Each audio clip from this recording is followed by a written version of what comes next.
This conference will now be recorded. Before we begin, the meeting is being recorded and will be posted on YouTube afterwards. Everyone who speaks during today's event will be part of the recording. We will do the Q&A at the end of the presentation. If you choose to ask a question, your voice and image, if you have your camera on while speaking, will be part of the recording. If you do not ask a question, you won't be part of the recording. If you're using the most recent version of the app, which we recommend, you can use the raise hand function to join the queue. If you're using an older version of the app, which does not have this function, please use the chat to let the organizers know you would like to ask a question, and they'll add you to the queue. The organizer will let you know when you're next in the queue so that you can be ready to unmute your microphone and ask your question. If you do not want to be part of the recording, the organizers can convey your question to the speaker. In that case, please type out your question in full and let the organizers know you would like them to present it to the speaker. If you have any technical issues, please message the organizers for assistance. If you drop out of the meeting and are unable to rejoin, you can post a message on the event page on Meetup, which we're monitoring during the presentation. SF-PUG Bay Area Postgres is a PGUS affiliated user group, and I'm a volunteer for PGUS. SF-PUG is sponsored by PGX, and I work for PGX. And if I could have everybody except the speaker mute your microphone and go ahead and turn off your cameras. It looks like everyone's got their cameras off. James, I'm going to go ahead and make you the presenter. There you go. And without further ado, here is James Arthur with syncing Postgres into the client. Thanks very much, Catherine. Nice to meet you all. There is something a little magical about sync, where you just write changes to the database and they are instantly just there. It's like faster than your eyes can move. So, for example, here I've got a PSQL session. I'm just going to insert an item into the database. And as soon as I insert it, it's just there. So bottom left is a sync client that's just logging the events. On the right-hand side, we have a web app using React. And whatever I do to insert, update, or delete, the changes just sync instantly. And whatever I do, it all just stays in sync. And so this runs off Postgres logical replication. And as I imagine we probably all know, Postgres has had logical replication for syncing data for quite a while. I think it's since version 10.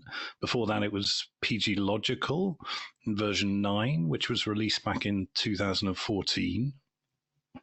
And so if you compare that kind of time frame with the evolution of state transfer technologies, so how you build software applications and how you transfer the data from the back end to the front end, it is pretty much in that period from when logical replication was released that there's been this shift from ad hoc imperative data fetching towards more declarative architectures built on sync. And as we've gone on that journey, the experience of using software has been completely transformed. You've gone from those very clunky old systems like Jira, where you submit the form, you watch a loading spinner, you go make a cup of tea, to really high quality, fast, modern apps like Figma and Linear. And these are two applications that have been extremely successful. I think it's fair to say they both dominated their software categories, design software, project management software, and they've done so precisely because of the quality of the user experience that they've been able to build on sync. So for Figma, it's about collaboration, it's a multi-user system, you have to keep the local data and the changes in sync in real time. Otherwise, people are working on stale data. And for Linear, they use sync to craft a very fast, modern experience. Everything just feels instant. And the key thing with that is that you have to get the network off the interaction path. Because if you have the network on the interaction path, you just can't ultimately make apps that are reliably fast. And so how does that actually work? Like, why aren't all apps built like Linear and Figma, using sync as their state transfer technology? And the answer, obviously, is that it just hasn't been that easy. So let's say we have a Postgres database and we're consuming a change feed into some kind of server, and then we're fanning out that data to clients. And the aim is to keep subsets of the data in the database in sync inside the client. And so if we start with the first part, let's imagine we consume a logical replication publication, presumably through some kind of message processing pipeline. How do you get the right data in the publication? And what happens when the connection drops? Like, it's probably good internet on the back end between the server and the database, but still you have network challenges. Or what happens when you deploy your application or migrate your database, whether that's like schema changes, DDL schema changes, or like database version migrations? And what happens, for example, if there's a bug in the server code and say it stops consuming the publication? So you have all these writes going into Postgres, and it just backs up the WAL, and either the database runs out of storage or the data gets dropped. And so, in a way, this part is kind of the easy bit, but it is already getting a bit complex. And then if you look at the second part, which is filtering and fanning out data to clients, well, how does that work? So how do you do the routing for the data? Are you maybe maintaining some kind of secondary index to look up things like user roles or memberships to do routing and permissions? Or are you querying back to the database to get that kind of information? But of course, with Postgres, you can't query the data at the same snapshot as the transaction that you're dealing with through logical replication, because that snapshot is only available internally inside the database. Once the transaction's been emitted, it's no longer available to query. And if you're running, say, rule logic inside the database on write, you've added a whole bunch of load in a centralized point that's hard to scale. And so there's a whole bunch of these kind of considerations. The real key thing to highlight is the difference between broadcast and sync. So when we're talking about keeping data inside the client in sync with the database, you can't miss a message. So it's not fire and forget. The challenge is you're doing exactly once message delivery across the public internet. And so say you're buffering the messages in the server to tolerate patchy connectivity. Well, we saw before that the WAL fills up if you have a bug in the backend consuming the logical replication publication. But if you're doing buffering in the server, well, now your backend is filling up when you have bugs or failures in the client. And so just sort of stepping back, there are some serious engineering trade-offs in making this kind of system work and scale, between, say, exploding resource use on one side, whether it's storage, memory, or compute, and latency or inconsistency on the other. But we haven't even got to the hard part yet, which is how do you handle local writes? Eventual consistency, conflict resolution, rollbacks, preservation of user intent. And so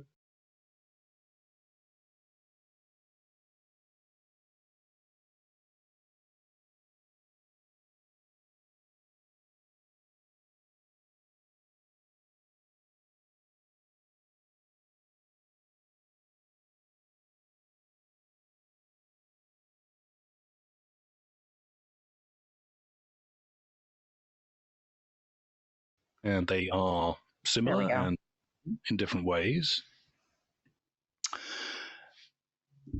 And so, for example, here on the left, Sequin and Feldera, these are kind of in a way like more pure streaming systems. They build arbitrary views, they do incremental computation.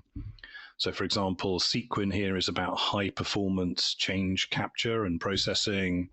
And Feldera here, in a way, it sort of targets real time analytics, incremental computation. And it's based on a protocol called DBSP, which is similar to differential data flow. It's about sort of efficient incremental view maintenance. And these things are often used to wire up sort of distributed kind of nodes or kind of edge systems.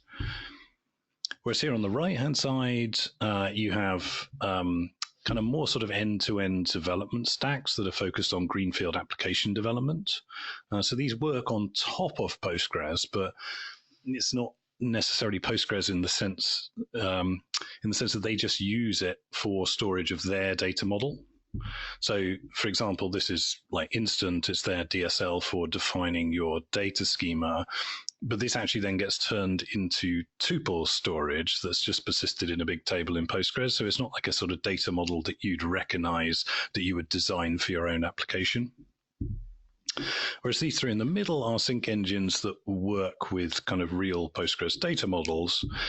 So Zero is a very cool query through system where you can express relational queries in your application code like this.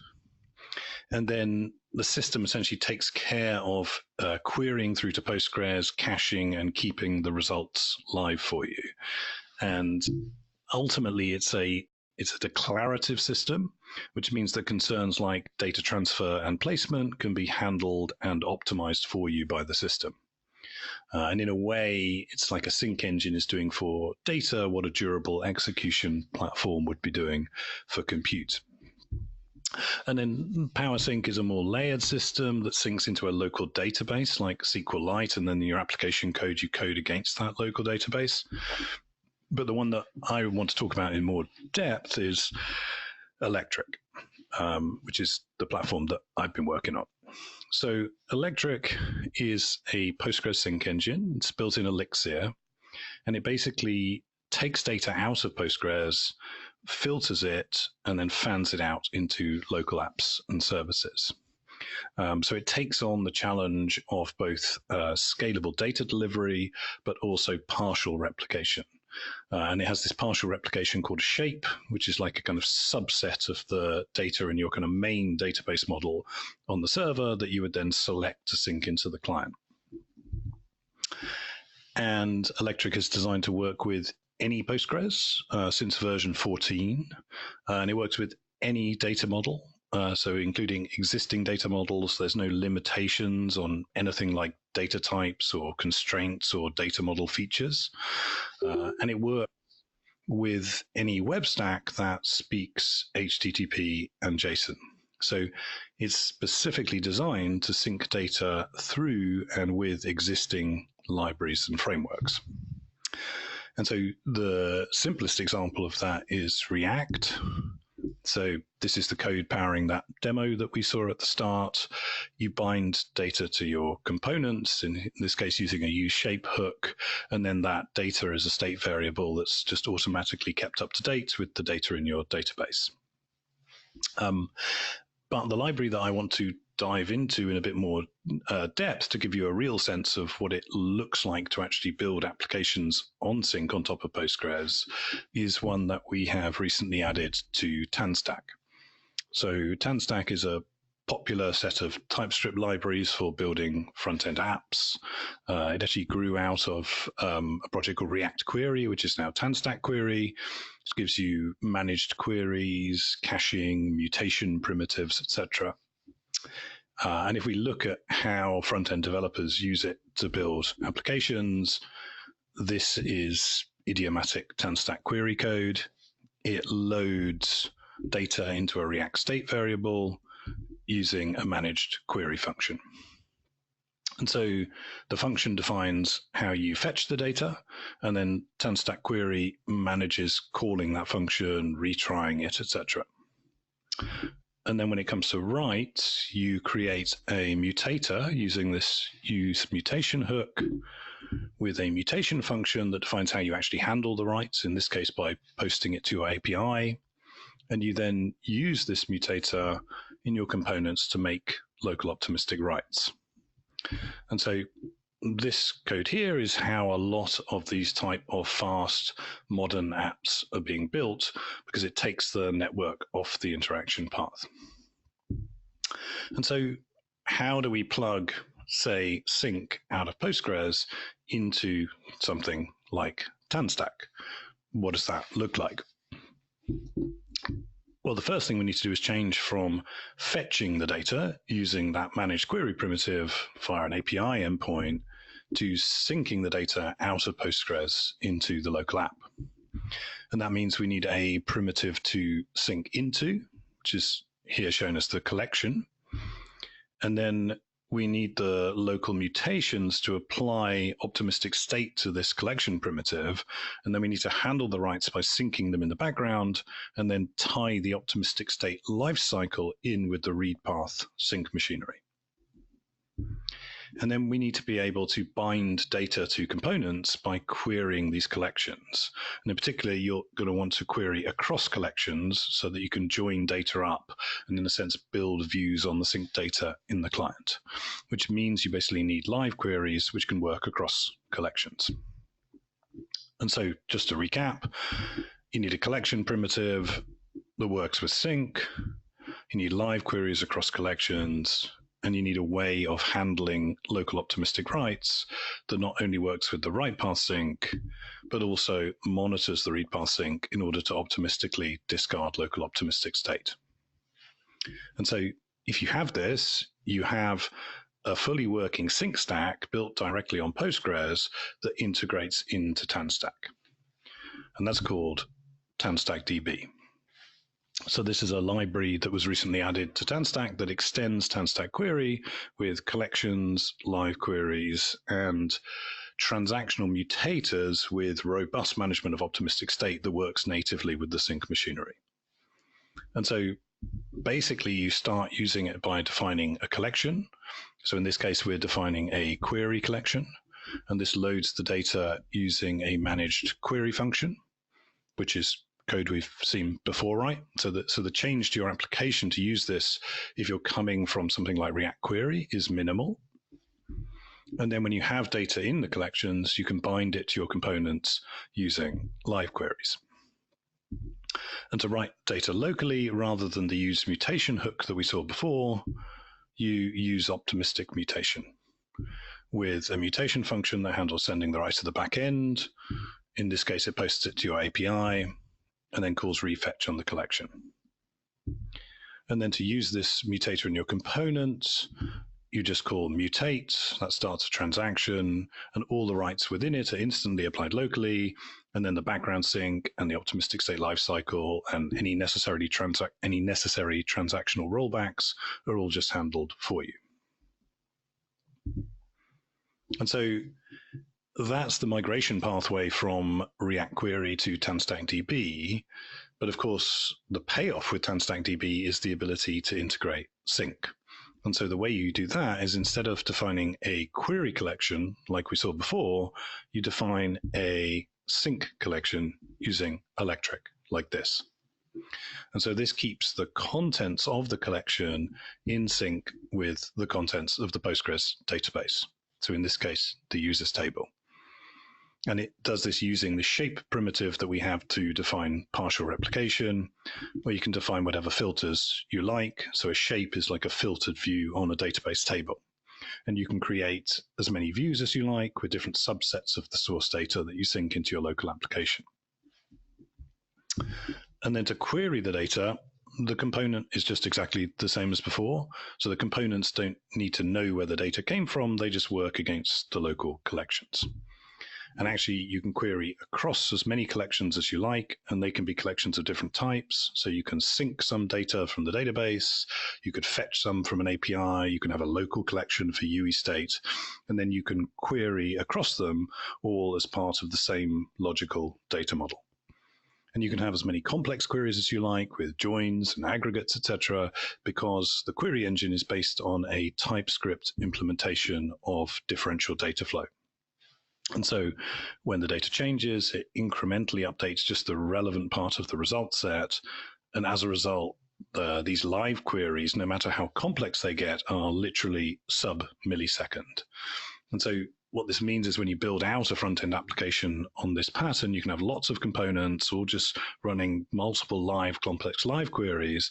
And when the data changes, everything stays well within a single animation frame. So it just feels super snappy and there's no kind of jitter. So just to kind of show this in action, I'll skip the details a bit, but basically there's 3 complex queries here. They're all running multiple joins across multiple tables with thousands of rows using grouping and aggregates, etc. And then the basic JS is basically just sort of hacking the kind of joins in JavaScript. SQLite, you're kind of rerunning the query to get the result set. And as you can see here in TanStackDB, everything is just sub-millisecond no matter what you throw at it. And then for writes as well, the component code is just untouched from what we saw before with the query collection. And if you want, you can handle writes in exactly the same way by just posting them to individual API endpoints. But also, if you choose to, you can also incrementally move to write path sync with a generic mutation function. And so what we're doing here is whenever there is a local transaction applying changes to any collection, it posts all the mutations to the backend to a generic ingest endpoint. And if it errors for any reason, the local transaction is rolled back. And if it succeeds, the server returns the Postgres transaction ID that the changes were written into the database under, and we then monitor the replication stream for that transaction to come back through to the client before discarding the optimistic state. And so this mechanism for handling optimistic local writes that you then sync in the background is both quite simple and pragmatic in the sense it's server authoritative, you have explicit rollbacks, but it's also relatively sophisticated because you can rebase the local optimistic state on any concurrent changes coming from other users because you're matching on the transaction ID rather than something like the row ID. And then on the server side, you can just ingest the changes, right? Write them to Postgres. And so one reference implementation, just to illustrate, we have is a library called Phoenix Sync. So Phoenix is the web framework for the Elixir programming language. It's kind of the new Rails. And Phoenix Sync is an official sync library that works with TanStackDB out of the box. And it does a whole bunch of stuff, including allowing you to sync shapes through your backend router, use your controllers as proxies, construct dynamic shapes. And because it's all synced over HTTP, you can just use existing auth middleware or logic to authorize both read and write path sync. So importantly with this model, if you're coming from an API-based application, you don't need to codify your existing auth logic into some kind of database rule system like RLS. Instead, you can just use your existing backend auth logic or middleware to authorize the sync requests. And then with writes, you just ingest them using a normal web controller and then write them to the database. And this Phoenix Sync library provides some utilities. For example, this writer.transactionID function, which returns the Postgres transaction ID that then allows the front end to monitor the replication stream for it. And so that's a kind of relatively low level, just do what you like to write the changes into the database function. The library also provides a declarative ingest pipeline that again allows you to just reuse your existing backend logic to authorize and validate writes. So a bit like on the front end, allowing you to adopt sync with minimal code changes. This is the kind of thing that on the back end allows applications to adopt write path sync with minimal code changes. And if you're not an Elixir or Phoenix developer, this kind of syntax may look a bit weird with pipes, etc. But the same patterns just apply in any web framework. There's no framework-specific stuff here. It's all ultimately just writing the data to Postgres. And so this is the kind of thing that we've been working on at Electric, is building these primitives that integrate sync into mainstream development frameworks with an incremental adoption pathway so that you can move towards adopting sync, just one fetch, one route, one ingest at a time. And importantly, so you can do that with your sync stack of choice. So it could be Phoenix Sync with TanStackDB, it could be Zero, it could be PowerSync with TinyBase or Legend State, and all of these stacks can just run on top of Postgres. And if you're interested in exploring these ideas more, there's a Sync Conf in San Francisco this November. It's on the 12th of November. Both call for papers and tickets are open now. It's a conference for anyone who's interested in or already building on Sync. Which in San Francisco in particular means a lot of startup founders, people building AI apps, agentic.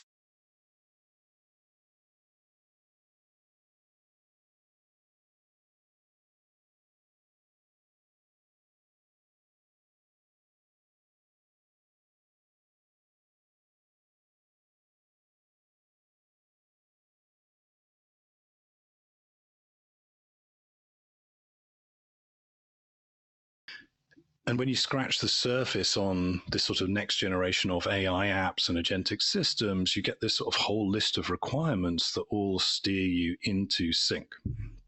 So, for example, resilient token streaming, resumability, interruptibility. Like if we just look at a simple example, this is ChatGPT. It streams the tokens directly from the model to the front end. Any kind of glitch, in this case, like turning the network off, and it just breaks and you refresh the page and it's kind of gone. Whereas if you stream from a model into Postgres and then sync from there into the front end, well, as we've seen, we have resilient message delivery. So for example, here is the same thing built on sync. In this case, the tokens are streamed from OpenAI in the cloud into Postgres and then sync into the front end. And this allows it to just tolerate patchy connectivity, glitches, page refreshes, etc., without a problem. And so, you need other concerns like interruptibility and multi-tab and multi-device. And so as I was saying, like this sort of basic engineering and crafting of AI apps really steers into sync. But even more fundamentally, as you can kind of see from that kind of linear for agents page, AI apps are fundamentally collaborative, right? You start off with at least two users, the user and the agent. And so if the agent is doing stuff, it's going to be updating state. You need to keep the user in the loop on that. If the user is doing stuff, they're going to be updating state. How do you keep the agent in the loop on that? But of course, it's not just one agent. The whole point of AI agents is that you can spawn lots of them, swarms of them. And if this is how we're going to get stuff done, then we need to be able to collaborate on that. So you don't just have one user in an AI session, you have lots of them. Multiple users, multiple agents collaborating on getting stuff done. And if you look at what that actually looks at for application development, so this here, for example, is a multi-agent, multi-user chat app built on Sync out of Postgres, where the shared state that they collaborate on is in the form of tasks in a to-do list. And so there's an agent on the right that is told to create and monitor a to-do list. And then the agent on the left is told to make a project plan. Then as they're generating it, the user here on the right-hand side navigates to see the to-do list. And then the to-do list, as they're watching it, needs to be live and up to date in the cloud for the agents and in their devices for the users. And so this left-hand agent is then told to distill the plan into tasks and add them to the list. The agent on the right detects the tasks as they come up and starts performing them. And so basically, as you can see, the users and the agents are all collaborating on the same state. And if the agent completes a task, the user needs to be able to see. If the user deletes or pauses a task, the agent needs to know. So you get the point, right? It's not enough to just have collaborative state in the cloud. You also need to have it on the user's device. So you keep the user in the loop. And so with multiple users and multiple agents, if I think about like those sort of approaches to state transfer technologies. There's no way that I would want to build this kind of stuff on like ad hoc imperative data fetch. It just makes far more sense to build it on sync. And so that's why this pattern of syncing data out of Postgres into the client is so important, because it is actually the key way of building this whole next generation of AI apps and agentic systems. And in a way where all this kind of hypey new agent infrastructure all ultimately just collapses down again to good old Postgres. Thank you.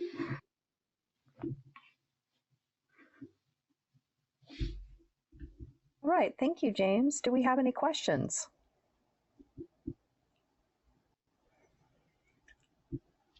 Looks like Rustam has a question. There we go. Hello, can you hear me? Yes, we can hear you, Rustam. James, great talk. Thank you so much. My question is about the server Postgres. Do you support the sharded Postgres? So, could you just describe specifically the sharded architecture? Not a monolith, not a single cluster. Like, what if I have like multiple sharded Postgres on my server? I mean, if you're, for instance, having different data in different instances of the Postgres, then you.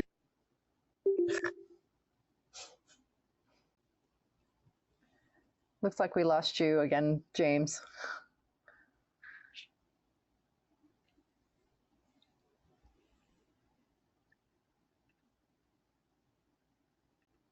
Yeah, sorry, something with your mic. I cannot hear you. Hey, sorry to drop out for a second. Now it works. Yeah. Yeah, apologies. So Electric doesn't do anything special at the moment to sort of join that data back up for you. But if you imagine, for instance, syncing out of different shards into different collections in the front end, then you could use that kind of D2TS capability to join back up in the client. Across across a number of the other, there's a bunch of these different sync engine technologies, and they would maybe have sort of different support for different topologies. With Electric, I know that like we support syncing out of multiple instances, but we don't do anything special to kind of join it back up for you. I see. Yes, thank you. And another question. You talk about TanStackDB, but I heard there is some work on PG Lite. So are you moving away from PG Lite, or like what's the story there? Yeah, sure. So, PG Lite is another project that Electric develop. Just for context on it, so it is a lightweight WASM build of Postgres. So it's explicitly it's just a build of Postgres. So it just like is the Postgres code base, but it's compiled to be able to run in WASM in the browser using the browser storage mechanisms, and then with some additional stuff like kind of reactive live queries and a sync plugin and so forth. And so, yes, in a way, like PG Lite and TanStackDB for application development would be alternative technologies that you could use for a kind of client-side store. PG Lite, for application development, it's around a sort of 3 or 4 meg download size. It obviously gives you like full Postgres. It has extension support, so you can get a lot of very advanced stuff if you needed to do things like vector stuff or analytics or advanced queries. So if you kind of need a fully featured database in the client and are happy with the kind of overhead of the bundle size, then that's kind of what it's good for.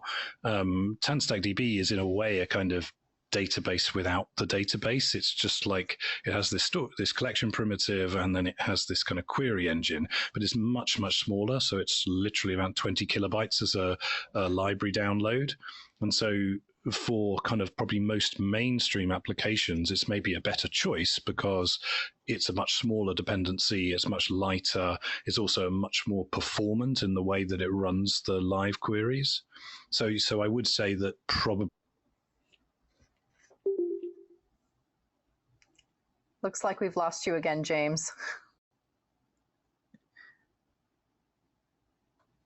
Of apps, TanStackDB maybe where things are. but there's lots of other good use cases for PG Lite. So, for example, people are using it in dev and test environments. It just got built into Prisma, for instance, as the default local database. You can have it like embedded in CI environments. You can have it embedded in like a web container.